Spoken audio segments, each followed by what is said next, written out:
King Kong was released in 2005 and was directed by Peter Jackson, and this was a lengthy film. This film is about Jack Black and a crew of filmmakers that go to uncharted territories to film an adventure movie.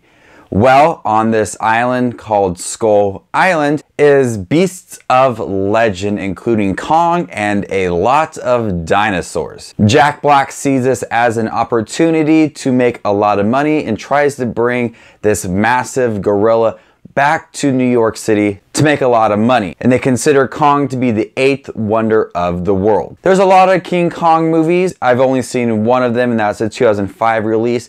So I thought in preparation for Kong Skull Island, I would sit down and rewatch King Kong. I'm torn for King Kong. I really like it, and then there's parts I really don't like. Like I said, this is a very lengthy film, and Brody, different people like that, and I really feel like it takes away from getting to the fun of the movie, which is King Kong. I understand that, you know, they're trying to set up that they're making this movie, but I think if certain scenes were cut out and we got quicker to the, you know, adventure scenes on the island, I think I would enjoy it a lot more, because when we do get to the island of Skull Island, and there's a lot of amazing sequences with King Kong and dinosaurs, T-Rexes, a lot of cool creatures. On paper and, you know, watching it, it's supposed to be really epic and thrilling.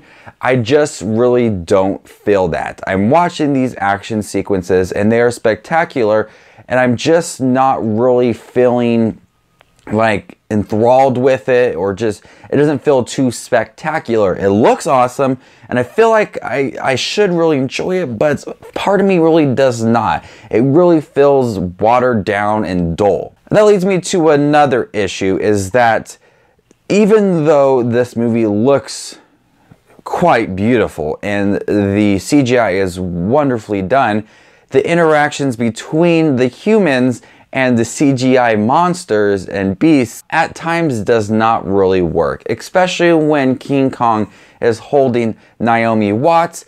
It does not work for me. You could clearly tell that she's just being tossed around, or that's actually a CGI Naomi Watts. It just does not work.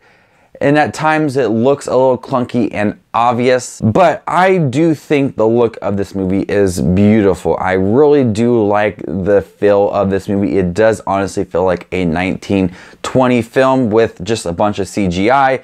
I really like the look of New York. I like the look of the island and the creatures as well. The CGI is done terrifically, but when it interacts with humans, that's where I think it kind of messes up a little. So like I said, certain sequences in the beginning could have been really cut out to get to that, you know, Skull Island. But when they really do get to Skull Island, and when they're on the boat and they're talking about the mystery behind Skull Island, I really enjoy that tone, because it really feels like this island's a wonder. It's something truly mysterious. It's uncharted, and you really get that vibe going for it. And so when they go to the island and they're exploring the island and then they run into the native people, it is truly epic, and I really like that vibe. And that's when I really get into the film, is when they're setting up the island on the boat and they're talking about it. You're wondering, what is wrong with this island? If I didn't know anything about this island, didn't know anything about King Kong, it comes off really well as like a mystery, and you know, you're wondering what is wrong with this island. So they do a great job saying that, getting the crew really scared to go to this island. So I really like how Peter Jackson handled those sequences. So my favorite part of the movie is getting to the island on the boat and the island. After they capture King Kong and they bring him back to New York, even though there's like 50 minutes left, that part just feels so rushed. I think it's the transition from the island to New York. They don't show you getting to New York. They just show King Kong and then him on stage. So I feel like it's so rushed. And those sequences, getting King Kong and New York together, should be really well done. And it is, but it just feels so rushed to the point where that's the part of the movie I really forget. Like, it's really forgettable because of its pacing. He climbs to the top of the Empire State Building and says, And there was some editing style that was common in the mid 2000s where it was kind of like really fast and slowed down and really like shaky. It just kind of took me out of the moment. Sometimes a comedy would get in the way of it being serious and a mystery, especially from the guy who played like the big movie star that Jack Black was hiring. Sometimes his comedy sequences did get in the way. The CGI interacting with the humans was a mess, and sometimes the action sequences did not seem thrilling or spectacular like they should have.